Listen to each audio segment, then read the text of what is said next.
and then I'm gonna go live, okay? Good deal. Okay. You all set? Yourself, so I don't know if we're in here, but You're, what was that? we can't see ourselves, so I'm not sure if, Oh, okay, you know, you're in, you're in. so don't pick my nose. Okay. Hold on, I'm trying to go Facebook Live.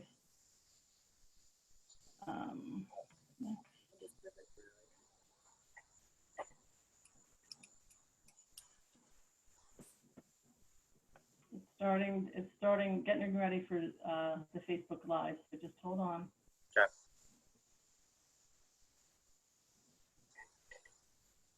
Yeah, where did we go? Takes a little minute here. Hold on, choose where you want to question.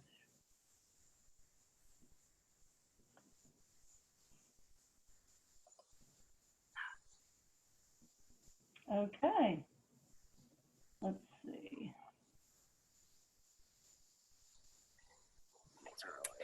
Yeah.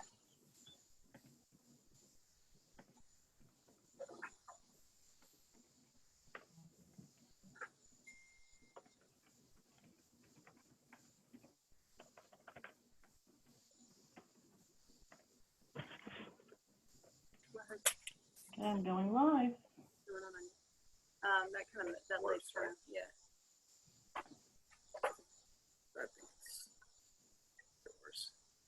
It's like, Here it's coming.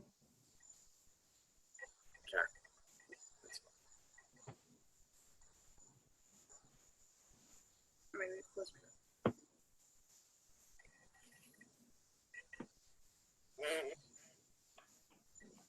Okay, we are live. Welcome to the first 10X. The title is Ichthyosis and Activities, and today we have the Kocher family, Lauren and Matt Kocher. And I just wanted to introduce them a little bit. Here's their bio. Matt and Lauren live just south of Pittsburgh in Mount Lebanon, PA, and they have 3 beautiful children. Calvin, who is 8, and he has lamellar ichthyosis, and 6-year-old boy-girl unaffected twins, Anna and Bennett. The Kochers have been involved with FIRST since Calvin was born. In fact, they came to the FIRST office. They drove over, and their family has attended 3 national conferences. So without further ado, I'd like to introduce you to Matt and Lauren. Let me make sure they're up on the screen here. There they are. Matt and Lauren, welcome, and thank you so much for volunteering to host this call. It's a really important call. We have over 50 people registered listening to hear what you have to say. And I just wanted to mention to everyone that is on the call, if you're on Facebook Live, post a question over there, and I will, keep monitoring that. We had a couple technical difficulties with the Zoom call. They had problems all day long. So without further ado, here's Matt and Lauren, and take it away. Hey guys, Thank you. Thanks, Chris. Yeah, as she mentioned, we thinking back 8 years ago when Calvin was born, we had a lot of questions right from the very moment, and, including Matt and Lauren. Oh, can you hear us? Matt and Lauren, are you ready? I'm ready. Can you hear us? Yes, I can. Okay. I don't know. Oh, you couldn't hear me when I was talking? I got you. I got you loud and clear. Yeah. Okay. I might have been muted, but anyways, yeah, as I was saying, FIRST has been a great resource for us, all along.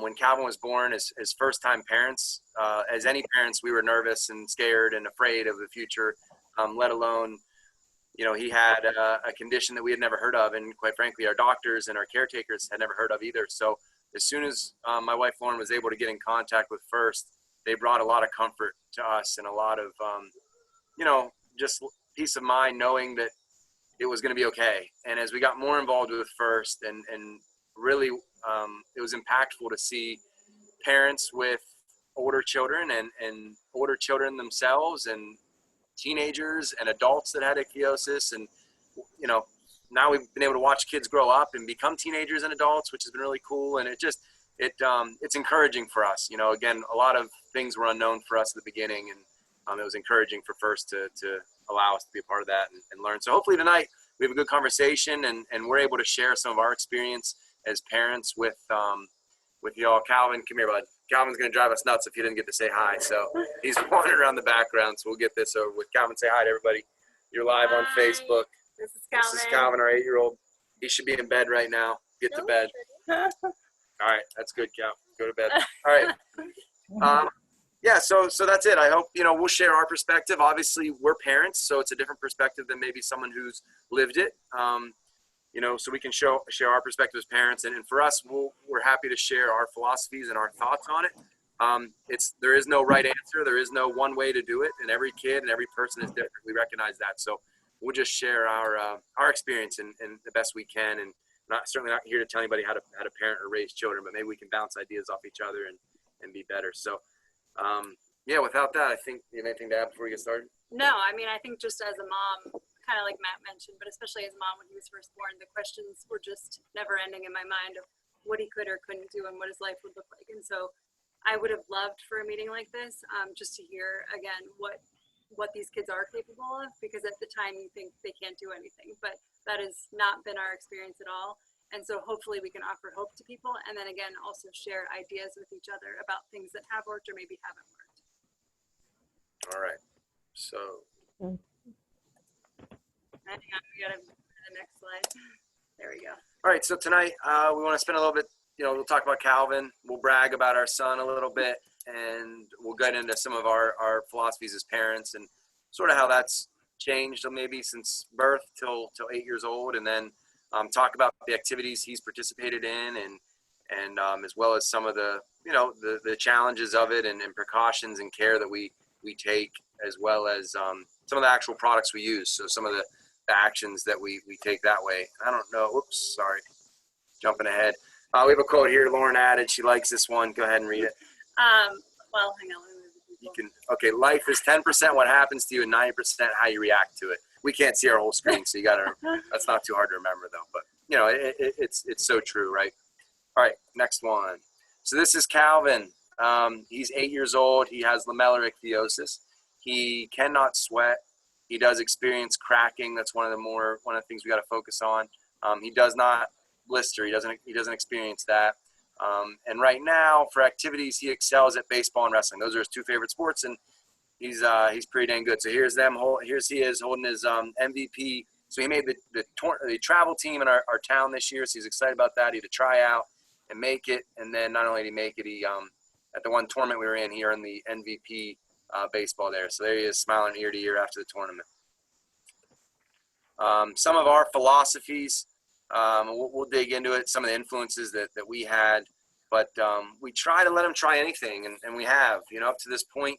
Our kind of deal as parents was whatever he wanted to try, it was up to us to find a way to allow him to do it. So if there was any reservation, we didn't let him know. Sure, we were worried, we were nervous, but our mindset was it was on us to find a way to do it.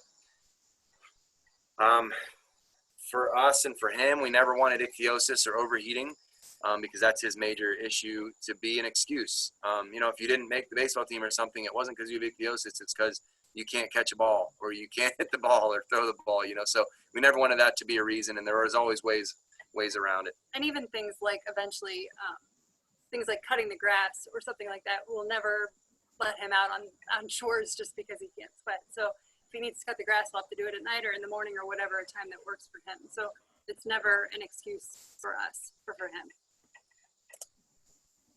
We never wanted to see it as a problem or a disability. So it was always, for us, was, looking at the word choices we used and the people around us. And again, being a part of First was empowering so that we were able to learn some words and ways to phrase questions as the questions came, especially as he got a little older and kids asked questions and were more curious, and kind of how to deal with some of those things.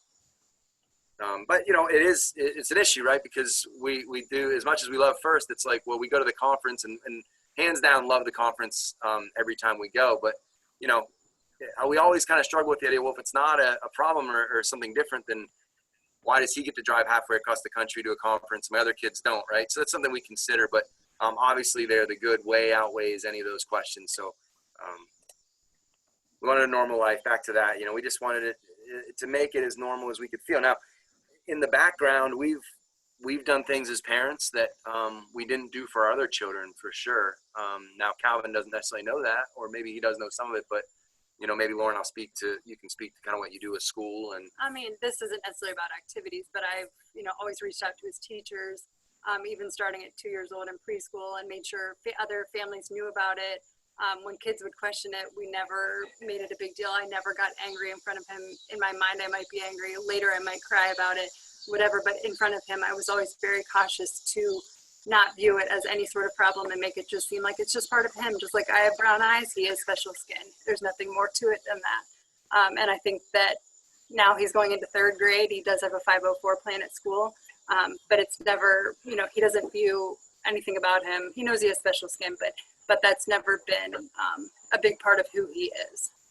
Sure. I mean, again, with the 504 plan, I think, for us, we wanted it to be normal. And we found our experience was we end up pulling back the reins on the 504 plan. So at the beginning of the year, when we meet with teachers, they're very cautious, which is good. They're aware of the dangers, but, their first response is, well, during gym class, we'll just have them sit in the air conditioning then, and we're like, please don't, so we, that's our philosophy. Again, we just want him to be involved and find ways for him to be involved. And obviously we don't ask for anything, crazy as far as accommodations. We want him to be in there. And again, everybody's different. Now, look, we both fought pretty hard. We both lobbied pretty hard to get air conditioning put in our school district. So that was like a $5 million expense on the school district to do that. But like I said, behind the scenes, we do things to try and obviously stack the deck if we can. Ichthyosis is his special skin. It's something that he's proud of. He's proud of his special skin, and he kind of always has been. And again, when we're around other people that have it, that's what's so neat about the conference, is seeing him light up ear to ear and let his guard down, and not have to answer questions that weekend, and just be a part of it. So he's definitely proud of his special skin.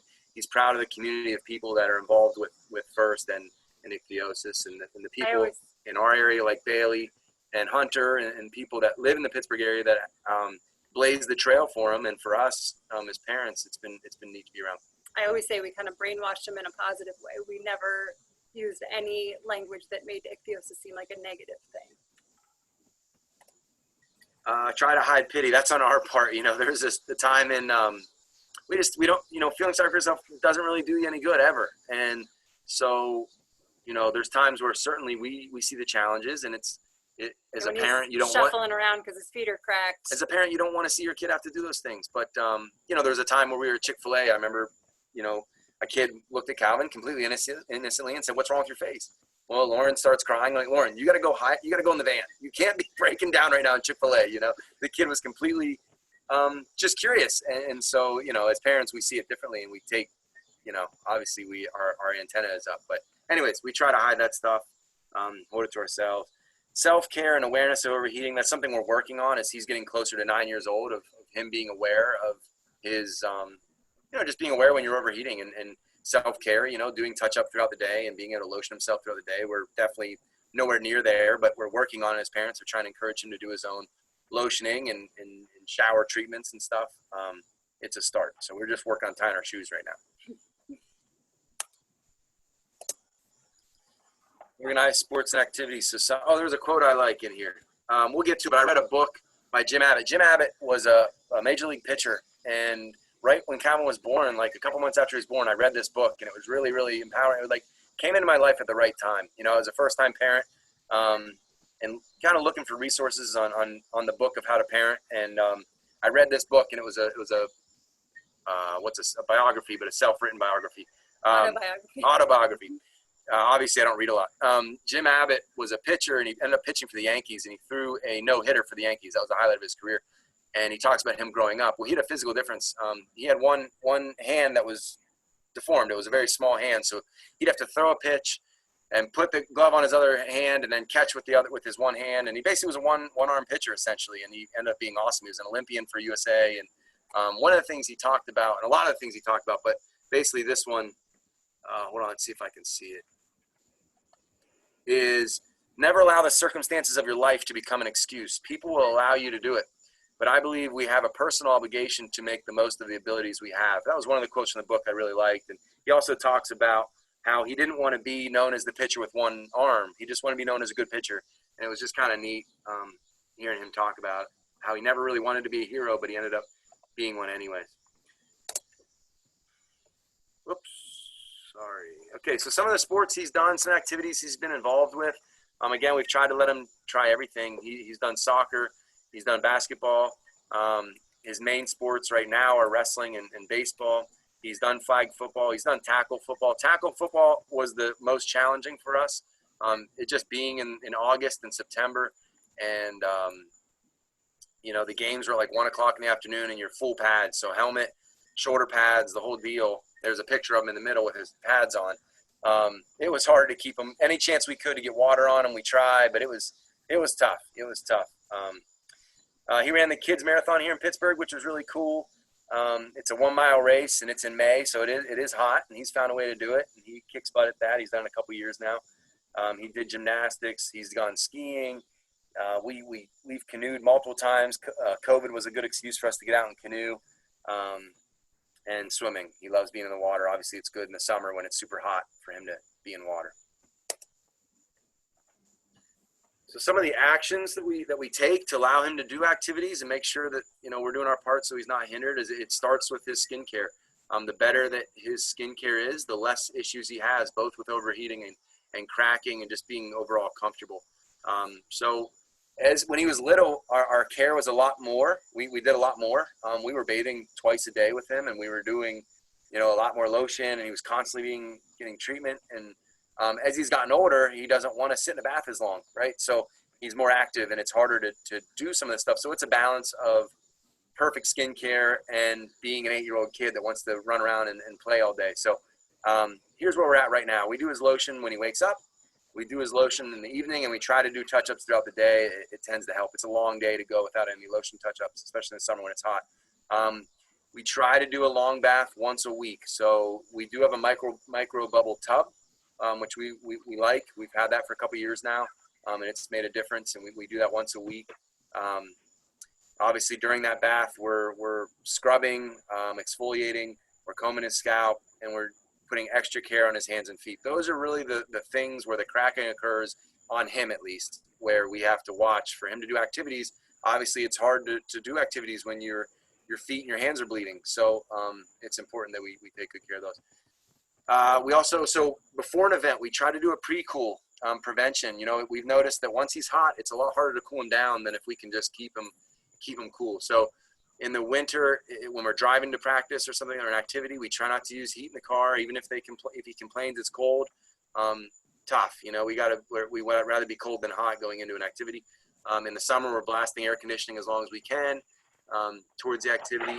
And then like baseball right now, we'll soak his clothes before. So we'll hose him down. We'll get all his clothes wet, get his hat wet. So he's already wet going there. So he already has that. And literally with the hose. So we'll take him outside with our hose and spray him down. And try not, he spreads his legs, so we try not to get his socks soaked because his feet get kind of rotten if they're soaking all day, if they're wet. We pack a cooler with ice and water, and that's kind of wherever we go. You're going to see us with a cooler with water and ice in it. So we can keep just ice water in it if we want to use it, and he can use ice and cool himself with that. We keep a spray bottle in it. Cooling towel, I have a necessity there because that we don't leave home without it. That cooling towel is great to wrap around his neck to squeeze water into his clothes or on his head, and extra undershirts. So again, a lot of this stuff, it's come to his comfort level, right? Like, cause as you get older, he's more aware of what other kids look like and what he looks like and what he's wearing and what they're wearing. And so if he's the only kid with an undershirt, we've struggled with the cooling vest for that reason. But he just doesn't want to wear a cooling vest because he knows that looks different. So that's just, we haven't really ventured too much into a cooling vest only because of that issue. So, but when he was younger, we used to keep 2 undershirts. They were cotton undershirts. We'd get them wet and we'd throw them in the ice water. And in between innings, we'd swap his shirt out and then he could throw his jersey back on over top. And that worked really, really well.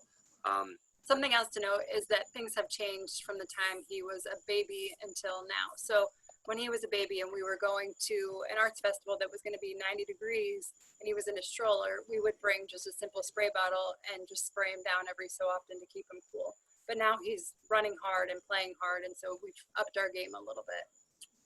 We try to find cool areas. So if there is a break in the activity that he can go, in the winter. So like during wrestling practice in the winter, he'll just step outside and cool off. So when everybody's on their water break, he can step outside. And then in the summer now, if they're in between baseball games or whatever, if we can find shade, obviously try and put him in a situation Or like sit that. in an air-conditioned car.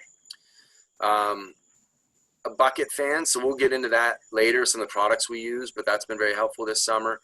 We've noticed he does build up a tolerance. Now, whether or not it's physical or it's just him getting used to it mentally, I don't know. But in the spring, like the first day that's 70 degrees out, he's like, you know, he's a dog. He's super hot. He can't do anything. And then in August, it'll be 95 degrees and he'll be playing baseball. So throughout the summer, he tends to build up a tolerance. Cracking is an issue. It's something we have to pay attention to. Again, it starts with skincare, but especially in the winter when we're using our dry heat to heat our home. We live in the Northeast, obviously. So some of the things we do, we'll cover it with athletic tape. So at night, before we put the lotion on, we'll wrap that crack with athletic tape, and it'll basically heal overnight. The good thing about his skin is it does heal pretty quickly. His feet that crack, we'll wrap with saran wrap, with plastic wrap at night. So lotion it and then wrap with plastic up to his calf, basically. And we've used latex gloves on his hands as well. And I have here to alternate days because last winter we got it to the point where his skin looked perfect on his hands and feet, but then his skin got thin because it wasn't building up, and then it cracked almost like rice paper would. It was very, very fragile. And so we started to not even alternate days, use it one day and then go 2 days or 3 days without it, and then use it again as needed. Because again, his skin, it got almost perfect, but then it got thin, so then it dried out really quickly and was cracking a lot. We're talking about products. Yeah, so products. So these are the spray bottles we like to use. You can both use them as a regular water bottle, and they also have a misting feature on them. So those are nice. Put ice water in them. That's something that he has like in his locker at school. So for recess, he can take it outside, things like that. Back to activities, he's always 100% participated in recess and gym at school. It's never been a problem. But this is nice because it has a spray bottle built into the actual water bottle. And some other kids that are typical kids who do sweat, you'll see sometimes has a spray bottle or a water bottle like that. This is our newest gadget that we really like. It's a bear to carry places, but it's pretty much awesome. So the bucket, you put water in, and then you attach the fan part that has a hose that goes down into it, and it's like a little misting machine. So I'm sure you've been to restaurants probably somewhere that's hot, and you can see, you know, a little mist going. So for example, at baseball, we'll put that in the dugout, and not only does he like it, but the other kids like it too. And that's extremely helpful between innings. He cools down, and it's been great. These little towels are something that we use very often, like Matt said. It doesn't have to be this brand. I know a lot of people use frog towels. They're just a little bit of a different material, so they're not really as actually wet. We prefer these that actually do get wet. They're kind of like a dry fit mesh material. You can find them on Amazon, wherever. It doesn't have to be that brand, but we really like those. We have a couple, and we'll typically keep them in a cooler, and then he can kind of put them on, or in a Ziploc bag.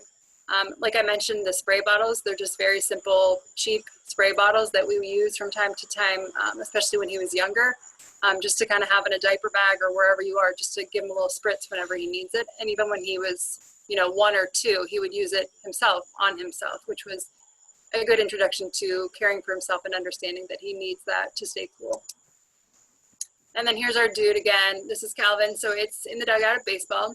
He has his cooler that we bring everywhere with ice and water in it. It also carries one of those towels in it, and typically one of the water bottles that sprays. And then also behind him, the bucket that has water in it, as well as the fan that goes on top, and it just mists him while he's in the dugout, and other kids like it too. So it's a lot of products to move into a place, but everybody kind of knows that's how we roll, and nobody thinks it's a big deal. So we roll in there, set up everything, and he's good to go.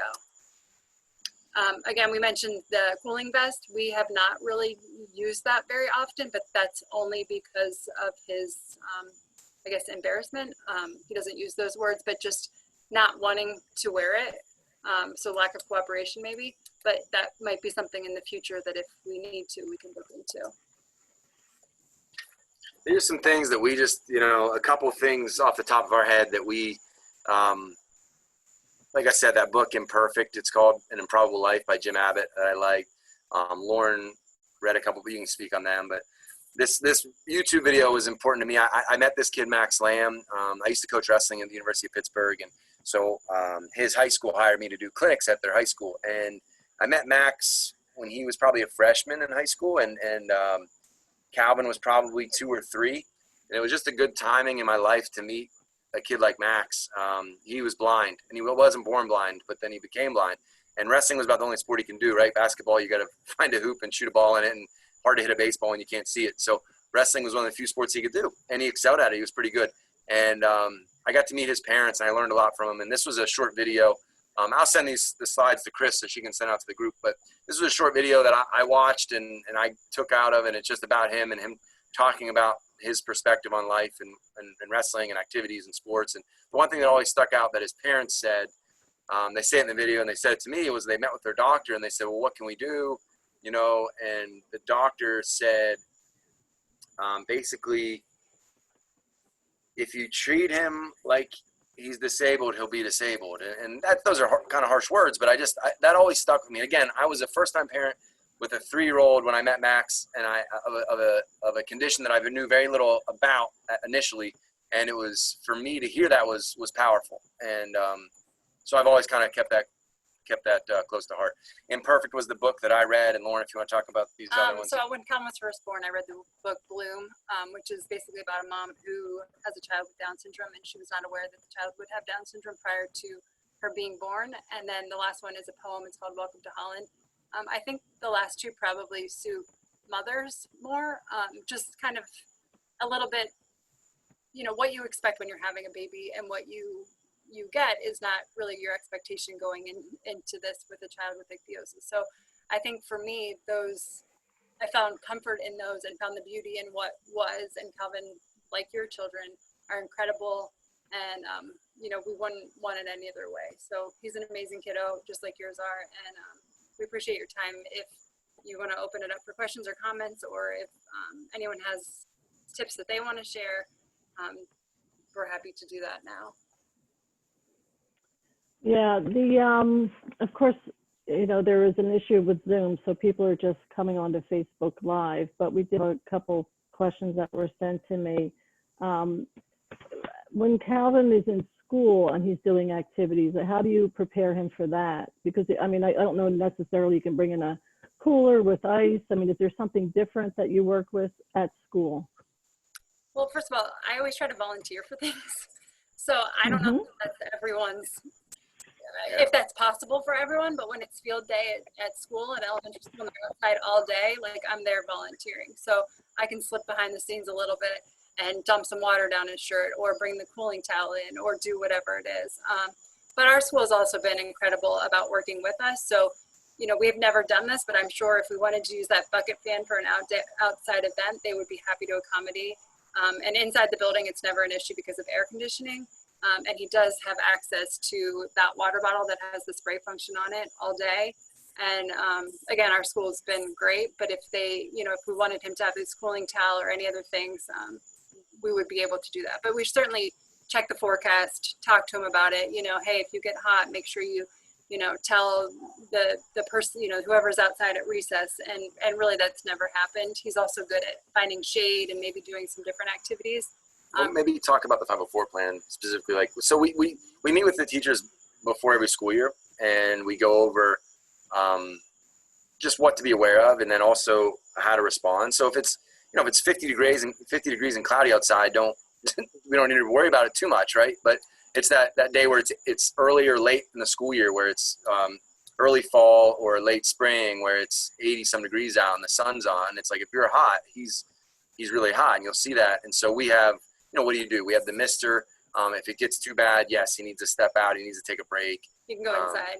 Right. But that's really, especially we do live in Pittsburgh, so, it might be a handful of days in the fall and a handful of days in the spring. So it's not really a common issue, but he does play pretty hard in recess, and I'm sure he gets hot, but it is a half an hour, and it's pretty doable. And then it also is important, and I hope we're able to give you something that you can take away instead of, but it is important, it's been important to kind of have conversations with him so he's armed with what to do and be aware of it. And not that he's scared of it, but just be aware of it. And then, him being involved and being so active as a little 8-year-old kid he's learned his tolerances. He learned what points he can push himself to and maybe where he should take a break. And also, I mean, again, this isn't necessarily possible for everyone, and we understand that. And this is just our experience. But like I said, you know, when I can, I will volunteer in the school to try to make my own accommodations without people really knowing it.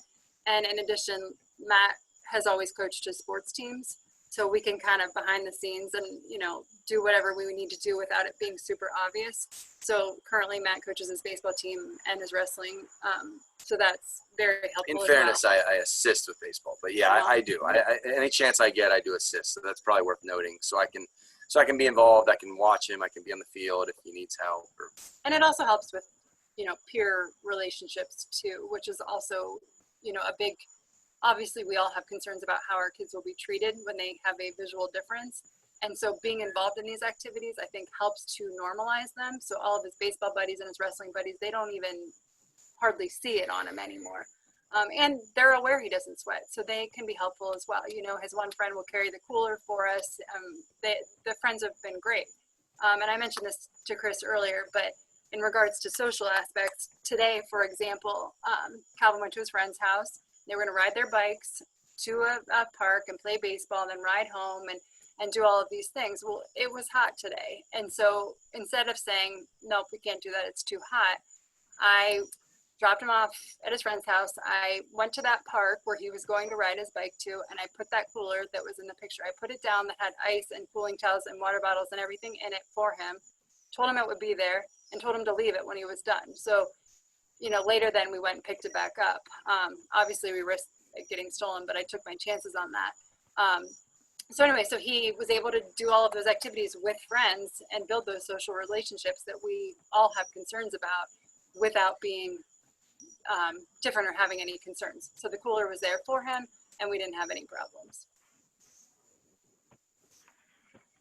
So at what age did you think that Calvin started taking more control of his own, like he recognizes the heat issues, he recognizes that he needs, you know, to prepare ahead of time? At what point do you think that was?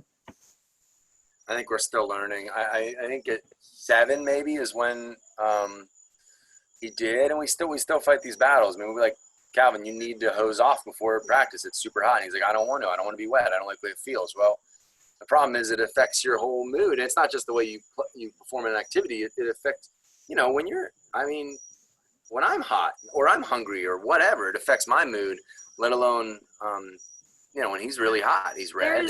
There are times though that we've given him enough leash where, you know, he's refusing to want to get wet before practice. And I know that the practice is only an hour and a half, so I'm going to take the chance. Maybe I am going to pack some cooling things and not tell him. And then when we get there and he's super hot, I say, you know what, bud, this is why we need to do this ahead of time. You're really hot, you know? And so obviously there's risk involved with that. But if you're willing to take a slight risk or have a quick out, like an air-conditioned vehicle or something that you brought that maybe he doesn't know, then he can learn for himself. Because like anything in parenting, if you tell your kid over and over, they might not necessarily listen, but when they experience it firsthand, they're going to realize, you know what, next time I'm going to spray myself down before we leave because I want to be able to play or I want to be able to do whatever it is. So I'm going to do whatever it takes so I can do that. And it's like any parenting, and we're still working on this. It's like when you wake up, you go to the bathroom, you brush your teeth. You know, it's that routine is important, and his routine just has some extra steps. And so trying to get him to understand those extra steps and just make it routine. This is what we do before practice. This is what we do before game. This is what you do on a hot day when you go to play with your friends. You have to take these extra precautions. So yeah, we're certainly not there yet, but that's where I'd say since about age 7 is when we tried implementing some of those. And honestly, it probably was easier when he was younger because now he's getting older. There's a little bit of pushback with things. But, you know, so maybe the sweet spot was 6, and now he'll be 9 in like a week and a half. So, you know, there's some of those things he needs to figure out for himself, but obviously not at the risk of him being seriously injured. And that's what I know. We hear a lot of, not even just for activities, the teen years get to be a little challenging just for the general pushback. Right. And that goes for whether you're playing sports or having skin care, you know, leading into those years, it's sometimes a challenge. And I know some of the people on the call probably have some some help there, but we are still, like I said, having technical difficulties. I know you were saying that, you know, there's not a negative connotation to any act. I know you said Calvin has tried whatever he's wanted to and has, you know, succeeded. I mean, I see a lot of your posts. He's very successful in what he's doing. Do you see any different challenges as he gets older, or you're just going to continue the same philosophy? I mean, it seems to be working, right? Yeah, I mean, obviously no one knows what the future holds, and obviously there could be additional challenges, but for now, we'll just take it one day at a time, keep doing what we're doing, and make adjustments if we have to. And whatever those adjustments are, I feel confident we'll figure out a way to make it work. You know, it's been 9 years and we've figured a way to make everything work up to this point, and I think we can continue to do that. I think it'll work. I honestly, I always worry that. I always worry that, and this goes back against my philosophy as a parent, but you know, you got to challenge your own philosophy to grow and think. But I've definitely had moments, especially when he was getting started in sports, of just, is this the right path to push him down? You know, not that we push him, he likes it, so we obviously encourage the activities, but is it the right thing? Because is there going to be a time where it smacks him in the face and there's going to be a limitation? And is there something we should be putting our time into, making sure we're help steering the ship into a direction that can go? I mean, the answer right now is, the simple answer is he likes it, so we do it. And that's good enough for me. But I do think long term of like, is there a limitation? And I don't know. This is our first rodeo through this, you know, so we're going to try our best to not let there be. But Well, I guess time will come. My personal belief is he will find a way.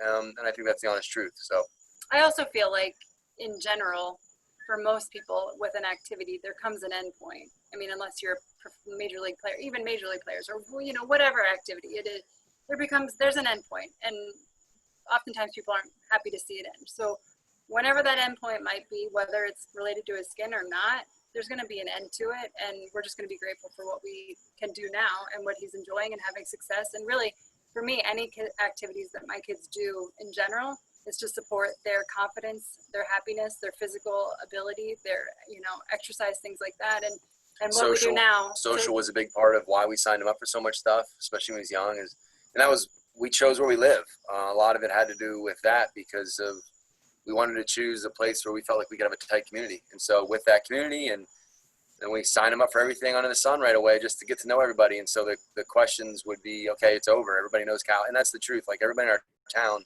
he's like a little celebrity in a way. Like everybody knows him. And, you know, we stand out. We have Calvin, who may look a little different. And then we have boy-girl twins. So, you know, when we had a giant stroller pushing that situation down the street, you know, you get noticed. And so I think, yeah, the social part was big as well of joining activities.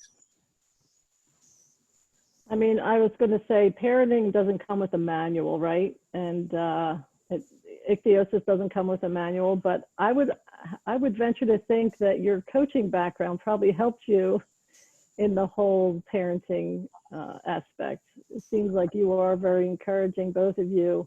I'm sure that helps you on a daily basis. Unfortunately, I think we can see the big picture too, especially coaching at a higher level for Matt. You can see how things kind of don't go so well, and how things can go well. And at the end of the day, we're here to support our kids. And, you know, I think that's what we try to do, whether you have ichthyosis or not. And so, you know, on this day, at this time, that is what we're doing. And who knows how long it'll last. And maybe 2 years from now, he won't like any of these activities and we'll have new activities, you know. Maybe at that time, you know, he's going to play cello this year. Maybe it'll be figuring out how his fingers don't crack when he's playing cello. We don't know. But for now, we're just taking it one activity one day at a time, and it works great. And we always find a way to make it work. One of the best things that you're right, though, Chris, one of the best things about me coaching collegiately was I got to meet a lot of parents and see the relationship with their children. And I got to see the good and the bad of that. And so definitely, I'm grateful for the opportunity to be around those people. I mean, I learned some of my favorite families through wrestling and coaching. I learned so much from of parenting, what they did right. And then again, there were some things I thought they did wrong. And, you know, at the end of the day, whatever his activities are, I want to be, when he's 30 and we're having Thanksgiving dinner, I want to be able to talk about something else. So that is always my end goal is making sure that, and it is tough because I do coach. I assist in every activity he does, but I am his main coach in wrestling, and so that is a challenge in itself to put a dad hat on and a coach hat on, and knowing when to take one off and put the other one on, and That's very true. I do have a question here. It says, how do you guys prevent skin infection from doing all these activities? That's a great question. I would think of wrestling. That's probably easy on wrestling. All right. Well, first of all, Yeah. I just would like to note, we've only ever had like 2 staph infections ever in his life that required an antibiotic. Is that good? Yeah, I mean, I'm just saying That we is have, good. we have very few infections. Part of me thinks truly is we started out from the get-go. I mean, he was born probably like many of your children 2 months early, and pretty much when he got out of the hospital, we were around people. You know, he was germy. Like he was on a wrestling mat at 5 months old. And I mean, I know that's not for everyone, but we've never been ultra protective and scared of infections. And I know that that's not the case for everyone. Sure. But in our experience, that has been. And we also, back to the skincare, when we see something brewing, we're very quick to put just like a topical antibiotic cream on it to try to hopefully prevent anything more from Yeah, coming. we definitely have our share of Lotrimin and mupirocin on hand at all times. So mupiricin's a bacterial, it fights bacterial infections, and then obviously some sort of antifungal like a Lotrimin or something like that. But mostly the bacteria is the ones that are the issue. And So yeah, if we see anything brewing, we're on it. No doubt. And then there are times where you may need, obviously, to go above and beyond and go take them to a real doctor, you know. Not the parent doctor. Yeah, for sure. That is serious stuff. And that is a great question, and it comes up. And so, like I said, we always have mupirocin on hand. It's just like having Aquaphor. It's in his little lotion kit. And so more practical uses. Sometimes he'll have a rash that is being it's not going away easy or something like that. So we do bleach baths. So we'll do I don't know the specific, I always forget, I gotta look it up, but a cap full of bleach, put it in the tub, mix it up, and that usually pretty much kills everything. Yeah, we're always kind of on the hunt for that. Yeah, and that's I a good don't know, question. I mean, my crazy lady might say that I do think there's something to, we never really kept him in a bubble ever, and still don't. So I think maybe that was a benefit, but obviously, again, there's risks involved, and I guess we were just willing to take those risks. And there's so many different types of ichthyosis. Some are more prone to it than others. And Yes. For sure. Yeah, they all have their different. Well, I remember way back when this is an interesting story when we met the Kochers originally. Our office was in Colmar, and before Calvin was even born, Lauren's mother saw an article in the local paper asking for, talking about FIRST. And Lauren's mother decided to come into office, and she said, I would really like to volunteer here. Now, again, I said, this is before Calvin was born. And then I don't know how many months passed by. All of a sudden, Calvin's born with ichthyosis. And I mean, the chances of that, that was crazy. I don't Yeah, know. she lived right down the street from you guys. Yeah, in Lansdale. And again, whatever you believe in or don't believe in, it doesn't really matter. But, it seems like something bigger than us kind of put that in her path. It literally, I just got the chills talking about that, because I remember her coming in, and then I guess, how old was Calvin when you stopped in the office? Maybe 3 months? Or? Yeah, I would say we were actually headed to Yale to see the dermatologist there from Pittsburgh. So yeah, he was probably like 3 months. Okay. And I remember meeting you guys, and it was all brand new to you, and a lot of fears, a lot of questions, unanswered questions, and to literally go from that to this talk you're giving is amazing. And I really think it gives other families a lot of hope. And I'm even talking to adults. I know a lot of our adults are, different activities they get involved in, there's concerns, but I think knowing, there are successes and people are sharing them on Facebook and in our private Facebook groups, it's really, really helpful to new families and older families alike. And I really appreciate you sharing this. And I'd also like to know. We actually Oh, sorry. We actually just got one more comment. It said, "This is excellent for parents of younger children with ichthyosis. I wish I could have seen it about 13 years ago." Oh. So it is so important. And, we're thrilled to have you here. Really, really good information. And again, I mean, go back to when he was born. That's still pretty vivid, and all of the unknowns. And I just, there was first, obviously, as a resource. And I remember having a couple phone conversations because social media and things weren't as prevalent at that time. But just, I want to also make ourselves available that if there's any parents or even adults, Chris can pass along our email addresses or my phone number. I'm happy to talk to anyone about anything, even if it's like, this is terrible, what am I supposed to do? Even negative things. We're not all happy-go-lucky all the time, just like anybody else, So we're happy to talk with anyone anytime. And I don't have answers as well. I should state that. I don't want to come across that we think we have it all figured out, because we don't. But this is what has worked for us so far. And that's, the Facebook groups have been so great because people do ask questions all the time, something they haven't been through yet. Other people jump in and say, try this. It's really supportive. I do have another question here. They said, Louis said, what sort of drinks do you use to keep your salt levels up when you're out there being active? Calvin is out there. Do you use any special drinks or? That's a good question. We haven't delved too much into nutrition beyond basic dietary needs and consumptions, other than kind of the basic stuff. On occasion, I mean, I'm kind of weird about them drinking sugary drinks. So on occasion, he might have a Gatorade at a baseball game or something like that if it's been really, really hot. But mostly water. And then sometimes after wrestling practice, he'll have like a protein shake. But I don't know, in regards to salt specifically, we haven't really that's a great question. Any big issues with that. That is a great question. Thank you, Millie. There was another comment that said, thank you so much for sharing with us. I really want Jarvis to do activities too, but feel scared what he would deal with. Thank you for inspiring our community today. How nice is that? Thank you. That's really kind. We should get Calvin and Jarvis together. Yes. That's a great idea. Everyone needs fear is someone to look up to.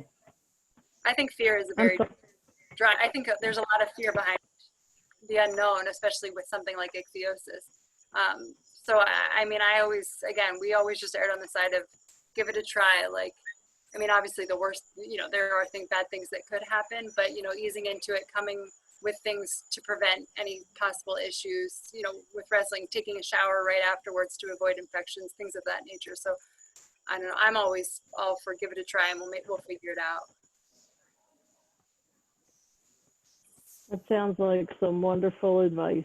We're coming up, right at the hour. So I want to thank you guys again. And I am also asking the audience, we'd like to continue to have these types of talks moving forward. And, if you have any suggestions at all, what you would like the next topic to be, please email me. I'm Chris Wassel, and I'm at the First Office. So it's cwassel@firstskinfoundation.org. And like Lauren said, if any of you want to speak to Lauren directly, or, we can definitely put you in touch. So reach out anytime.